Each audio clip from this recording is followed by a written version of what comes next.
저희 교회 어느 성도분의 이야기이기도 합니다. 어느 한 엄마가 있는데 엄마에게는 두 돌 어라운드의 딸이 있었습니다. 직장을 나가야 되는데 봐줄 사람이 필요하죠. 그래서 친정 어머니에게 종종 맡기곤 합니다. 그래서 이제 출근하면서 친정 엄마에게 드랍을 하고 그리고 퇴근하면서 찾아가곤 하죠. 하루는 저녁에 아이를 퇴근해서 픽업을 해서 집에 갔는데 아이가 자꾸 팔을 이렇게 만지면서 아야 아야 이런단 말이에요. 그래서 이 엄마가 깜짝 놀랐습니다. 너 어디 아프니? 근데 뭐 두 돌 어라운드니까 얘기를 잘 못하죠. 그래서 아야 아야 이럽니다. 그러니까 이 엄마가 화가 나는 거예요. 그 화는 누구를 향할까요? 할머니에게로 향하는 거죠. 그래서 할머니한테 낼름, 자기 어머니, 친정 어머니죠. 친정 어머니한테 전화를 해서 얘기를 합니다. 엄마, 애를 어떻게 봤길래 애가 넘어진 거야? 어떻게 해야 된 거야? 다쳐가지고 지금 애가 지금 팔을 두들기면서 아야 아야 그러는데 애를 도대체 어떻게 본 거야? 이렇게 물었습니다. 그랬더니 엄마가 얘기를 하는 거죠. 내용인즉슨 이렇습니다. 아이가 다쳐서 아야 아야 한 게 아니고요. 두 돌 때 아이는 어른들이 하는 걸 자꾸 흉내를 내잖아요. 이 할머니가 아이를 봐주느냐고 안아주고 뭐 일하다 보니까 팔이 아픈 거예요. 그래서 아이 앞에서 그냥 아야 아야 이렇게 자기 팔을 이렇게 두들겼는데 아이는 할머니가 팔을 두들기는 것을 보고서 집에 가서 그는 흉내 내는 거예요. 그러니까 자기 팔이 아픈 것이 아니고 할머니 팔이 아픈 거를 흉내를 낸 거죠. 근데 엄마의 입장에서는 자기 눈으로 본 것은 뭘 본 거예요? 아이가 아야 아야 하는 것을 보게 된 것입니다. 그러니까 자기는 머릿속에 뭐예요? 나는 지금 뭔가를 안 거예요. 그 안 것은 뭐예요? 우리 아이가 다쳤고 이 다치게 한 엄마에게 책임이 있다라는 쪽으로 생각을 해서 전화를 낼름 한 거죠. 그러나 사실은 뭐예요? 그가 잘 알지 못했던 거죠. 그가 알아야 됐던 것은 아이가 표현하는 것을 통해서 할머니가 아팠구나 하는 것을 알아야 되는 그 진짜 지식이 필요했던 거죠. 우리 많은 경우에 우리들을 똑똑하다라고 생각을 합니다. 저희들이 늘 언제나 내가 판단을 잘하고 나는 정말 지혜로운 사람이다라고 생각을 하고 살아갑니다. 그런데 여러분 한번 우리 자신을 돌아보셔요. 우리들 가운데 누가 유별나게 특출나게 좋은 인생의 열매들을 남긴 분들이 있습니까? 없습니다. 영적으로, 인격적으로, 세상적인 어떤 결과물로도 주님께서 주신 은사에 있어서도 우리가 뭐 특별하게 뭐 열매를 맺은 것이 없어요. 그런데도 우리는 여전히 나는 잘났고 내가 뭐 언제나 내 판단이 옳다라고 생각을 합니다. 내 인생을 뒤돌아보면 얼마나 형편없는 인생의 열매들이 있었음에도 불구하고 이상하죠. 우리는 참 미련한 것 같아요. 미련하니까 더 똑똑한 척을 하죠.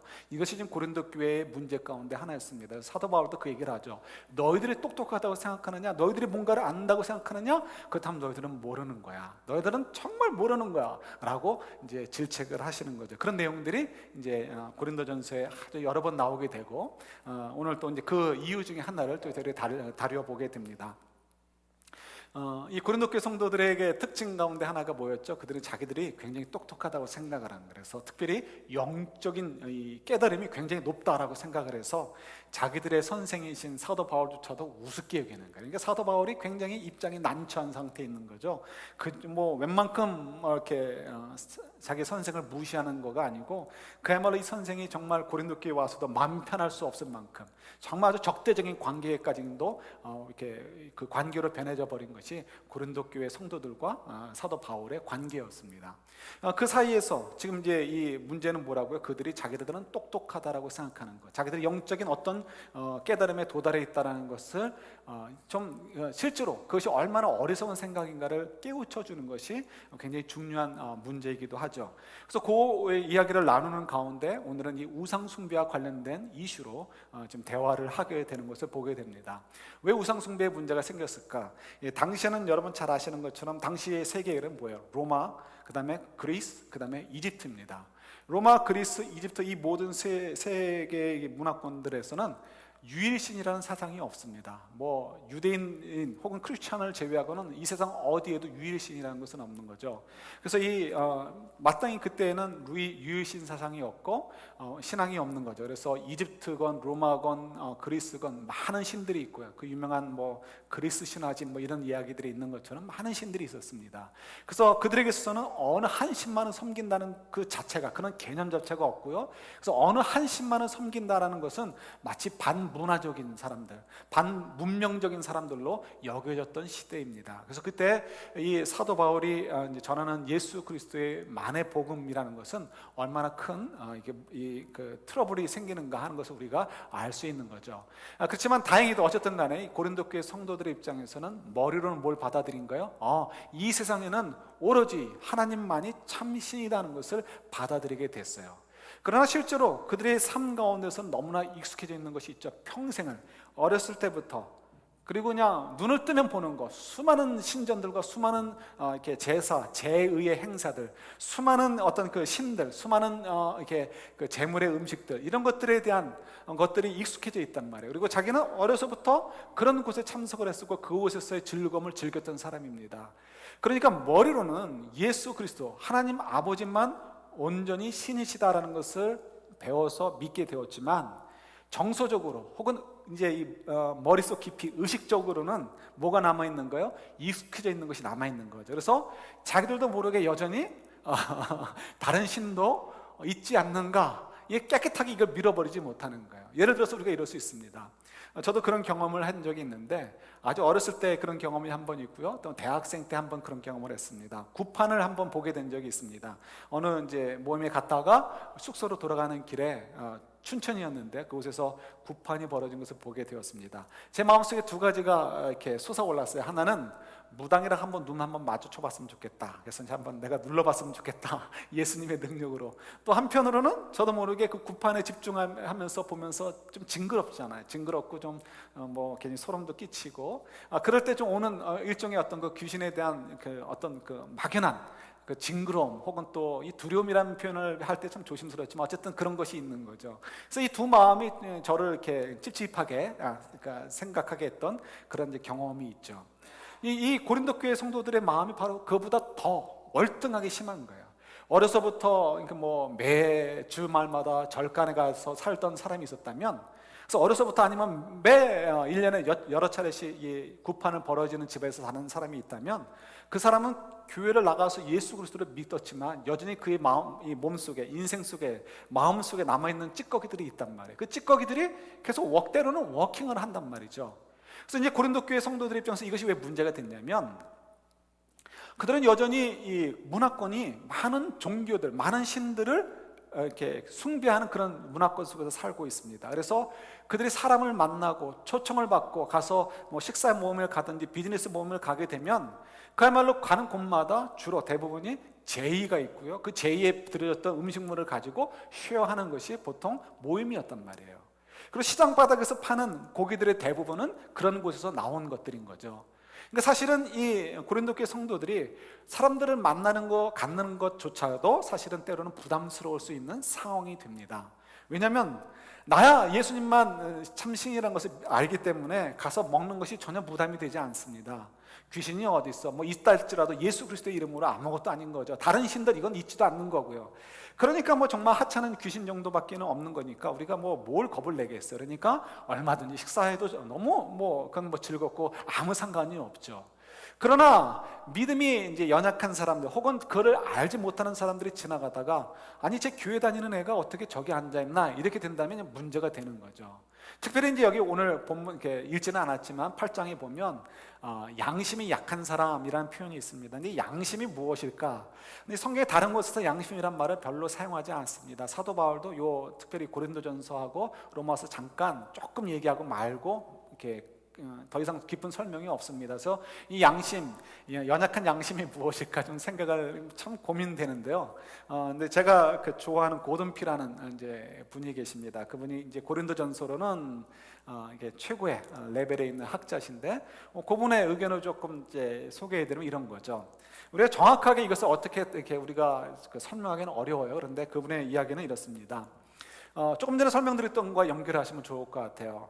어느 사람이 이제 예수를 믿어서 그래서 이제 머릿속으로는 정말 참신은 하나님밖에 없어, 이렇게 깨달았습니다. 그래서 사람들이 초대를 받아서 갔어요. 갔는데 거기서 또 구판이 벌어지고 무당이 춤을 추고, 그리고 드렸던 뭐 돼지 머리를 잘라가지고 음식이 나와요. 그럴 때 마음속에 어려서부터 익숙해져 있는 그 어떤 그 신에 대한 스토리라든가 그 신을 경배했었던 자기 과거의 어떤 흔적들이 있는 거죠. 그래서 그것이 감정적으로 남아있던, 혹은 또 어떤 이 의식으로 남아있던 그 남아있는 것이 자기도 모르게 찝찝한 마음, 굉장히 그 하나님을 향해서 죄송한 마음, 마치 이렇게 이쪽으로 시집을 갔는데 남의 집에 잠깐 놀러 온 것처럼 그런 느낌이 들 수도 있고, 그죠? 그리고 또 옛날에 어떤 그 두려워했던 그 마음들이 슬쩍 끄집어 나와가지고 그 사이에서 갈등이 생기는 거죠. 그래서 양심의 그 가책이 오는 거예요. 죄의식이 싹트게 되고, 죄의식이 싹트는 것은 결국 양심의 문제가 되는 거죠. 그럴 경우에는 그것이 사실은 아무것도 아니지만 그 사람이 그것을 정리하지 못한 상태에서 나는 예수님밖에 없으니까 이건 아무것도 아니야 라고 확실하게 밀어버리면 되는데, 그러지 못하는 경우가 사실은 대부분인 거죠. 그래서 그런 경우에는 양심의 가책을 받게 되고, 그럴 때는 그 양심의 이 손상을 받은 상태에서 주님과의 전적인 만남, 주님과의 100% 깨끗한 만남을 갖는 것, 주님께 집중하는 것은 그건 참 어려운 일이 되는 거예요. 이것이 설명이 좀 어떻게 될지 모르겠습니다. 예를 들어서 부부가 있어요. 나는 당신만 사랑해, 당신만 사랑해 이렇게 생각하던 남편이든 아내이든 우연히 밖을 나갔는데 정말 자기가 이상형으로 생각했던 너무 멋있는 남자 혹은 너무 멋있는 여자를 봤어요. 그러면 자기도 모르게 자기 눈이 따라가가지고 그 사람을 유심히 봤다고 치자 이거야. 그건 집에 왔어요. 집에 온 다음에 어떻게 해요? 난 당신만이 유일한 나의 사랑이야 라고 얘기할 때, 양심이 있는 사람이라면 어떻게 해요? 조금 꺼림칙하는 거죠. 그래서 그때는 눈을 슬쩍 안 맞추시거나 그런 말을 슬쩍 피해갈 때가 있는 거죠. 그러나 만약에 좀 더 지혜로운 사람이라면 자기 이상형 같은 사람이 지나갔을 때 봤을 때 흔들림이 없는 거죠. 그래, 저 사람 참, 저런 면에서 참 멋있다. 그러나 내 아내는, 내 남편은 누구다로 고정되어 있고 거기에 집중되어 있으니까 양심의 흔들림이 없을 수 있는 거예요. 그럴 땐 깨끗할 수 있는 거예요. 문제는 대다수의 사람들은 그러지 못했다는 것은, 이제 고린도교회 성도들이 이 종교의 문제, 신앙의 문제에 있어서 대다수의 고린도교회 성도들이 그 문제가 깨끗지 않았다는 거예요. 그래서 실제로 이 우상숭배 문제가 발생이 되어졌던 것을 보게 됩니다. 그래서 고린도전서 10장 14절이나 10장 내에 보면은 사도 바울이 너희들이 우상숭배 문제를 좀 너희들이 정리해야 된다, 우상을 숭배하면 안 된다라고 단호하게 얘기하는 것을 우리가 발견할 수 있습니다. 왜요? 이런 이 찝찝함, 이런 것들이 결국은 다시 우상 숭배에 어떤 영향을 주지 않았나 하는 것을 저희들이 이 개론 이렇게 유추해서 알아볼 수 있는 거죠. 자, 중요한 것은 뭐예요? 이 우상 숭배, 우상 아무것도 아니에요. 그러나 그 우상을 향한 내 마음이 깨끗이 않을 때는 굉장히 우리가 위험에 빠질 수 있고요. 특히 나는 깨끗해도, 나는 확실해도 연약한 사람들이 나의 모습을 보고서 그 사람들이 양심의 갈등을 갖게 한다든가, 그 사람이 어떤 신앙에 대해서 의심을 하게 된다면 그것은 굉장히 아주 안 좋은 영향을 줄 수 있다는 거죠. 그래서 사도 바울이 얘기하는 거죠. 그럴 바에는 너희들이 사람들을 이렇게 초청하는 그곳에 가서 그 제사 음식을 먹지 않는 것이 좋다라고 얘기하는 것을 저희들이 이제 8장에서 보게 됩니다. 여러분, 여기서 우리가 어리석은 지식과 참 지식에 대해서 좀 생각하는 것이 필요합니다. 여러분, 제가 오늘 나눠드린 그 설교 요약에 조금 잘못된 것들이 있어요. 그래서 새로 만들었는데 우리 또 카피 머신이 또 협조를 해줘가지고 워킹을 안 해가지고 여러분 올드 버전이 나갔습니다. 그래서 여러분 1번, 2번은 그냥 대충 보시고 3번은 그냥 집중해서 보시면 좋을 것 같아요. 2번은 토를리 제가 바꿔버렸습니다. 여러분 그들이 지금 가지고 있는 문제는 자기들의 영적 수준이 굉장히 높다라는 거죠. 그래서 자기들이 마땅히 알아야 될 것들은 알고 있는 수준의 사람들이다라고 자기 스스로를 생각을 했어요. 자기들이 판단하는 것, 자기들이 딱 결정을 내려서 하는 것들은 틀림없다 이렇게 생각을 한 거죠. 그러나 조금 전에 우리가 보았던 것처럼 그들이 우상의 문제, 머리로는 우상이 어떤 것이다라는 것을 알고 있음에도 불구하고 실제로는 그들이 우상의 문제에 빠져들어가서 우상을 숭배하는 일들이 벌어지고 있었다는 것을 발견할 때 그들이 가지고 있는 지식이 얼마나 형편없는가를 우리가 발견할 수 있죠. 사도 바울은 계속해서 그들의 지식이 얼마나 형편없는 것인가를 가르쳐 줍니다. 그래서 1절에서도, 오늘 읽지 않았지만 8장 1절에서도 너희들이 무엇을 알고 있다라고 생각한다면, 2절에서 이렇게 얘기하죠. 너희들은 사실은 사실 정말 알아야 될 것을 모르고 있는 사람들이다라고 얘기해주고 있습니다. 그래서 1절에서 특별히 그것을 지식과 사랑으로 이렇게 비교를 하죠. 그래서 너희들이 가지고 있는 지식이라는 것, 너희들이 뭔가 알고 있다라고 생각하는 것은 굉장히 형편없는 수준 낮은 지식에 지나지 않고 그 지식은 정말 다른 사람들을 그냥 힘들게 할 뿐이지 아무 유익이 되지 않는다. 그러나 사랑은 덕을 쌓는다 하면서 3절에서 그 사랑이 무엇인가를 얘기해 줍니다. 그래서 2절과 3절이 사실은 이렇게 서로 대비되고 있는 거예요. 그래서 2절의 내용과 3절의 사실은 일종의 워드 플레이식으로 이렇게 그 한국말로 뭐라고 해야 될까요? 말장난은 아니고 자주가 이게 이렇게 논리적인 방법으로 이 좀 이렇게 그 명제를 풀어가는 거죠. 그래서 2절에서는 너희들이 뭔가를 알고 있다고 하는데, 그러나 너희들이 알고 있다고 생각한다면 사실 너희는 아무것도 모르고 있는 거야 라고 얘기를 하는 거죠. 너희들이 알고 있는 것은 아무것도 아니야 이렇게 무시를 하는 거예요.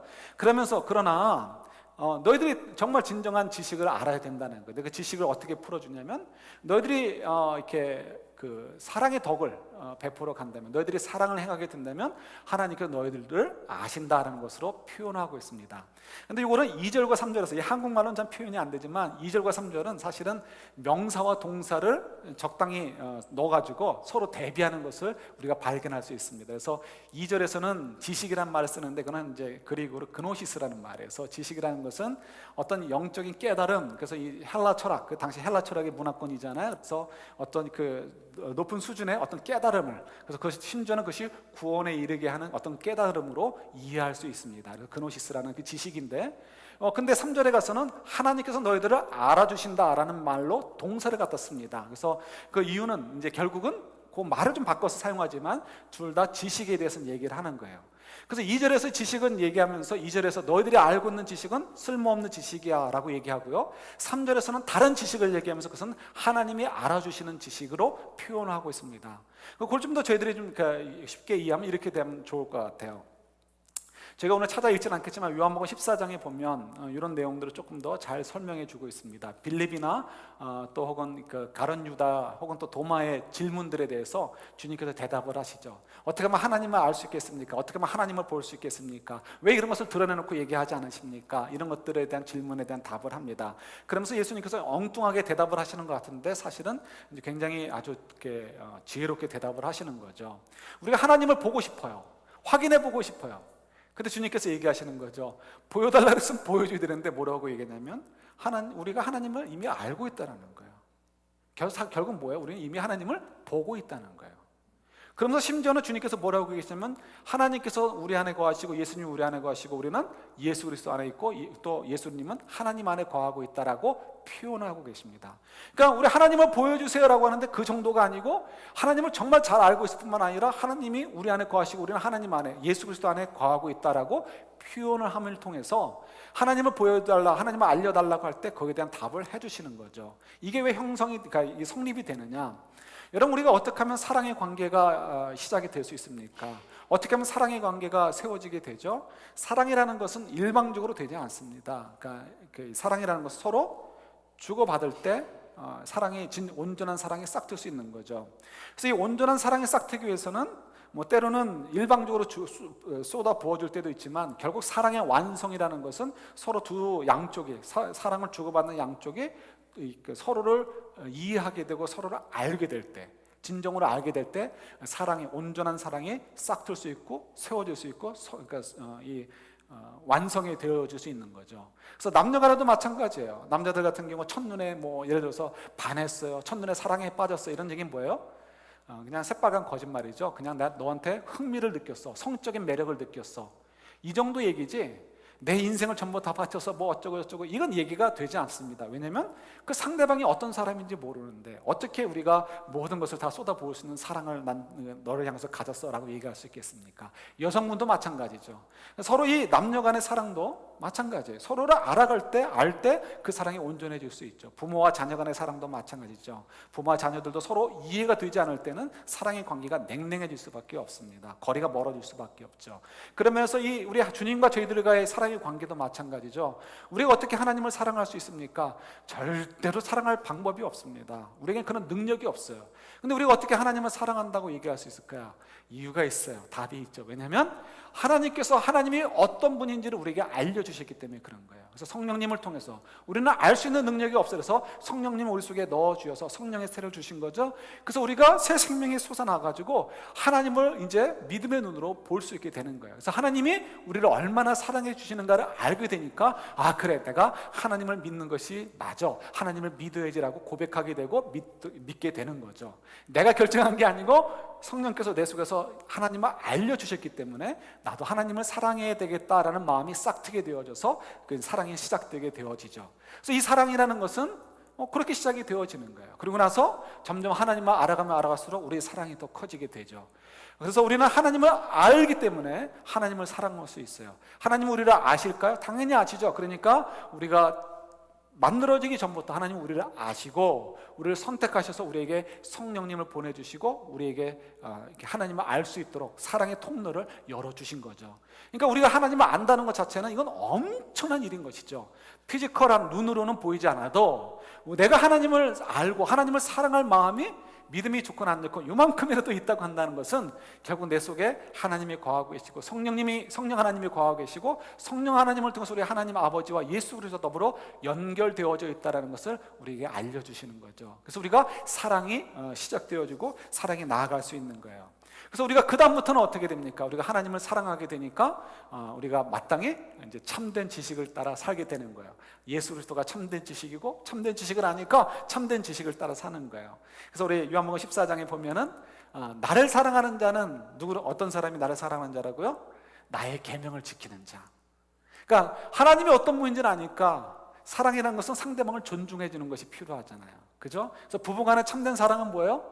내 의견에 따라 이렇게 하는 것은 사랑이 아니에요. 이건 사단이 주어지는 거예요. 우리 특히 이제 연세 드신 분들은 옛날에 그랬다 그러죠. 우리 어느 분이 그렇게 얘기하시던데 옛날에는 남편이 호랑이였대요. 그래가지고 그냥 자기는 순한 어린 양이었고 그래가지고 남편이 뭐라 그러면 찍소리도 못하고 그렇게 했다는 거죠.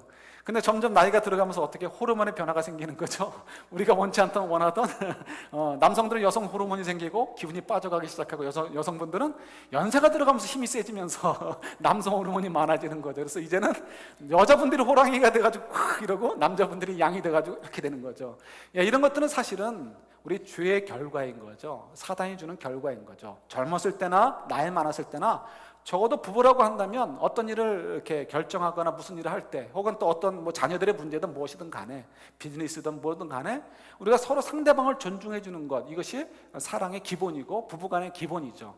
이걸 떠난 건 전부 다 사단이 주는 것이죠. 어느 것도 옳지 않습니다. 여러분 유교 얘기하지 마세요. 유교는 아주 나쁜 사단의 앞제비인 공자, 맹자 이런 분들이 만들어 놓은 거지 우리하고는 아무 상관이 없는 거예요. 그건 사단이 주는 거지 주님의 말씀과는 아무 상관이 없는 거죠. 그래서 다시 돌아온다면 이 사랑의 관계라는 것은 서로 존중하는 것이 필요한 거예요. 그래서 우리가 하나님을 사랑하기 위해서 우리는 하나님을 존중해 드려야 돼요. 그래서 어떻게 해요? 하나님께서 말씀하시는 대로 우리가 살아야 되죠. 하나님 말씀하시는 대로 살아가요. 근데 그 계명을 지키는 거죠. 그 계명이 뭐예요? 결국은 누구를 사랑하라? 하나님을 사랑하라.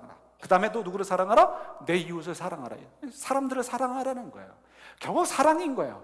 성경은 다 통해요. 다 하나요. 다시 고린도전서 8장 1절로 가면 사랑의 덕을 세우는 것이 진정한 참된 지혜다, 지식이다라고 얘기하는 거예요. 그노시스. 그러니까 이 그리스 사람들이 생각할 때 아주 영적인 경지, 어떤 특별한 지혜를 깨닫는 것, 구원에 이를 만큼 큰 지혜를 깨닫는 것, 그 지식이 바로 이 참된 지식이고 그 지식이라는 것은 사랑을 나누는 것이라는 거예요. 그래서 이 사랑을 나누는 거 어떻게 나누느냐? 그래서 우리 전서 처음에 얘기했던 것처럼 십자가의 도를 따라 살아라라고 얘기하는 거예요.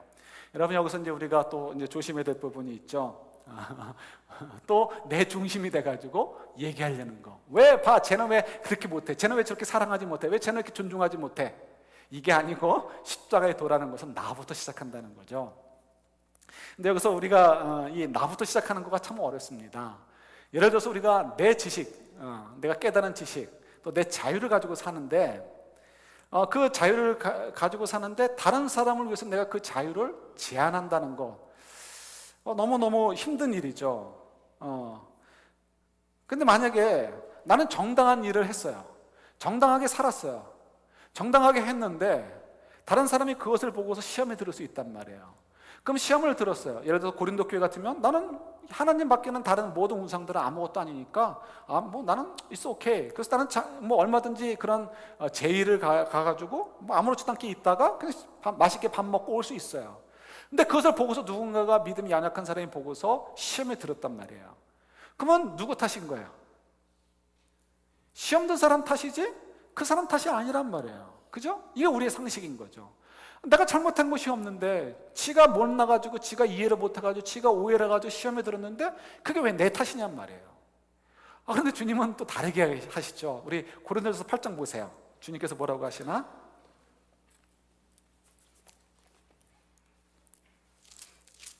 그냥 우리가 생각할 때는 분명히 오해한 그 사람의 탓인 거예요. 그런데 우리 12절 보세요. 같이 있습니다. 이같이 너희가 형제에게 죄를 지어 그 약한 양심을 상하게 하는 것이 곧 그리스도에게 죄를 짓는 것이니라. 뭐라고요? 그 사람이 못 나가지고 그 사람이 똑똑하지 못해서 그 사람이 오해를 하고 그 사람이 시험에 들었는데도 불구하고 그 책임이 우리에게 있다는 거예요. 이거 참 너무 괴롭습니다. 우리가 알다시피 내가 백보 양보해서 내가 저 사람을 위해서 내가 조금 조심해야지라고 해도 내가 조심하는 행동을 가지고도 보는 사람마다 느끼는 관점이 다 달라요. 판단하는 기준이 다 달라요. 그러니까 누구나 동일하게 저 사람 훌륭하다라고 얘기보다는 저 사람 왜 저래? 라고 하는 것들이 반드시 있단 말이에요.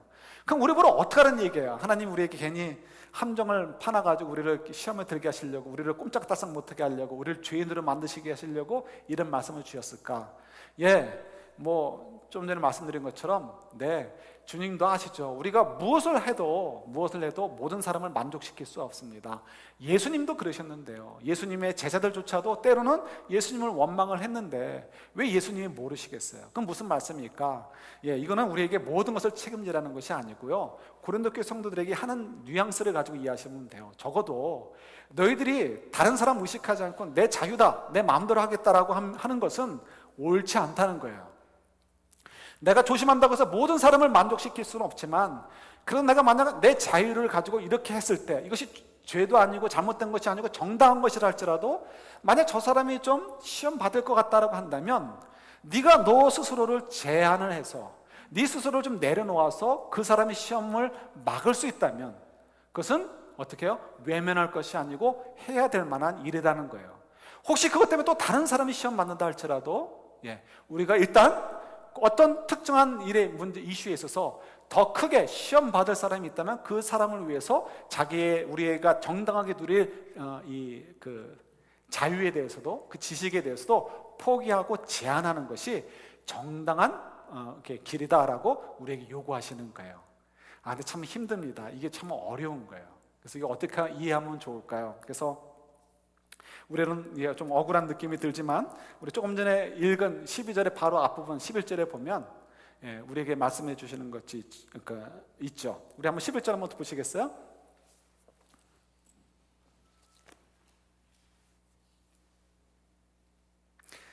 같이 읽습니다. 그러면 내 지식으로 그 믿음이 약한 자가 멸망하나니 그는 그리스도께서 위하여 죽으신 형제라. 왜 그 사람에 대해서 우리가 이렇게 신경을 쓰고 조심해야 되느냐? 바로 예수님께서 그 사람을 위하여 죽으신 것이기 때문에, 그 사람이 그렇게 소중하기 때문에 우리가 조심해야 된다는 거예요. 그래도 억울한 마음이 있죠. 그래서 오늘 저희들이 받은 본문의 말씀이 참 중요합니다. 제가 읽을게요.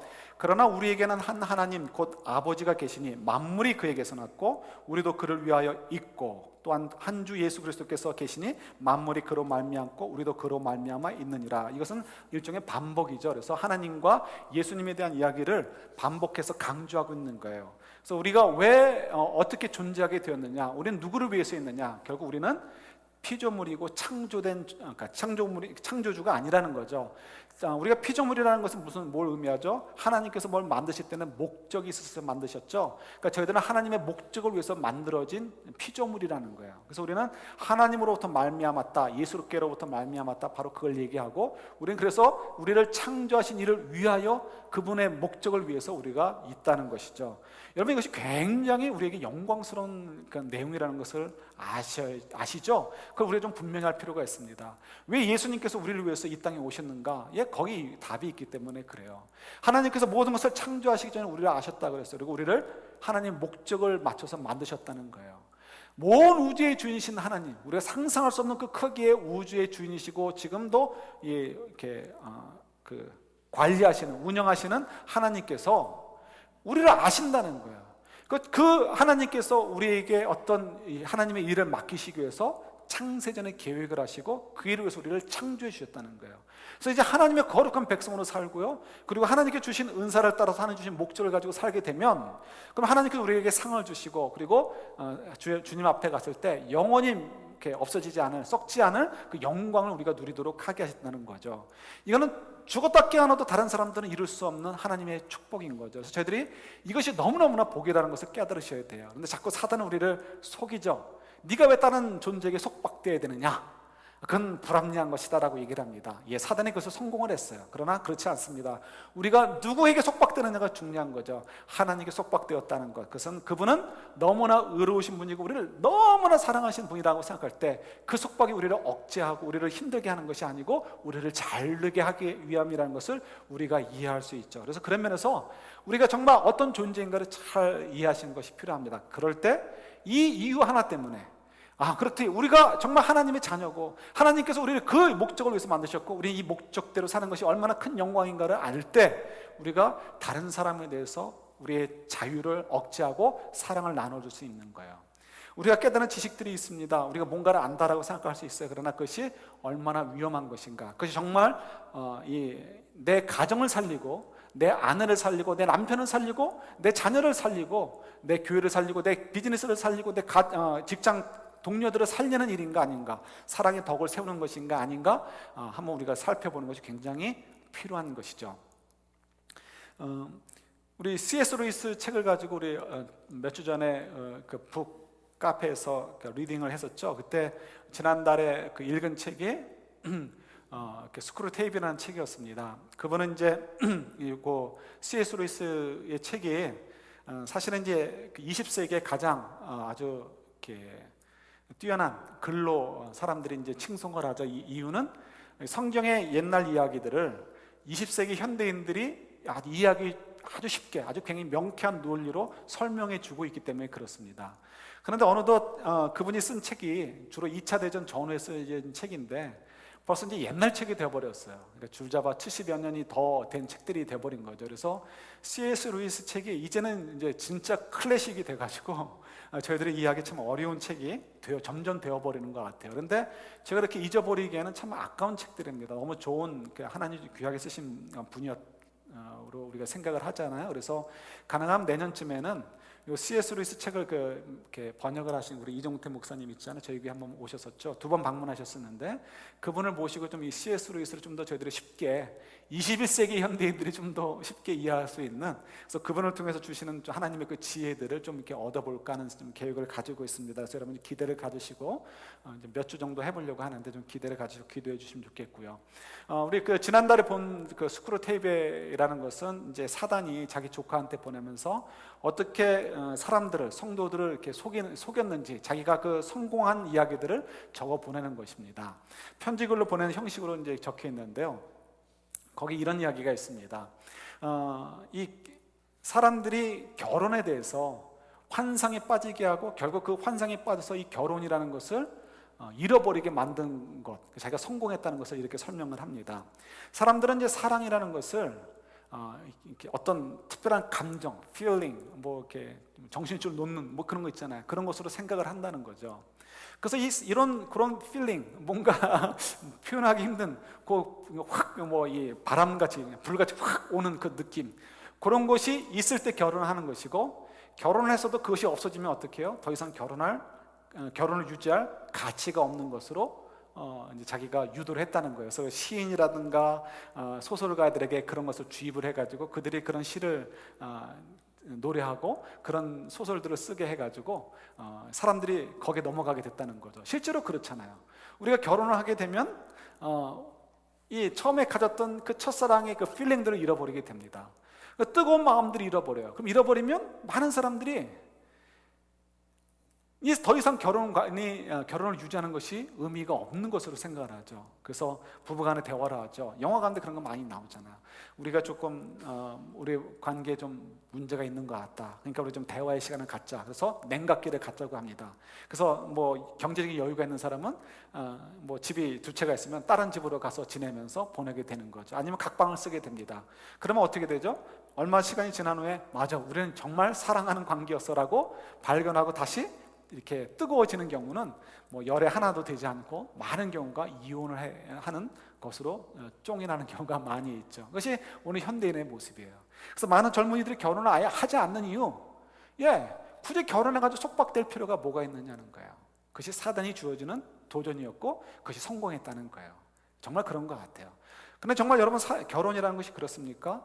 기껏해야 오래 가봐야 몇 주 가면 오래 가는 거, 뭐 느낌, 뭐 불같이 확 타오르는 거, 아니면 뭐 바람같이 막 폭풍같이 찾아오는 것들, 그런 그 느낌, 그런 필링, 그런 것들이 얼마나 가십니까? 아무리 오래 가면 몇 주 가고 아무리 오래 가면 몇 달 갑니다. 그러면 그 다음에 결혼이라는 것은 정말 무의미한 건가요? 그 결혼이라는 것은 그냥 마지못해서 사는 것이고, 자녀들 때문에 사는 것이고, 남들한테 손가락질 당하기 싫어서 사는 것이고, 경제적으로 이것이 이득이 될 것 같아서 사는 것입니까? 정말 결혼은 그런가요? 그렇지 않죠.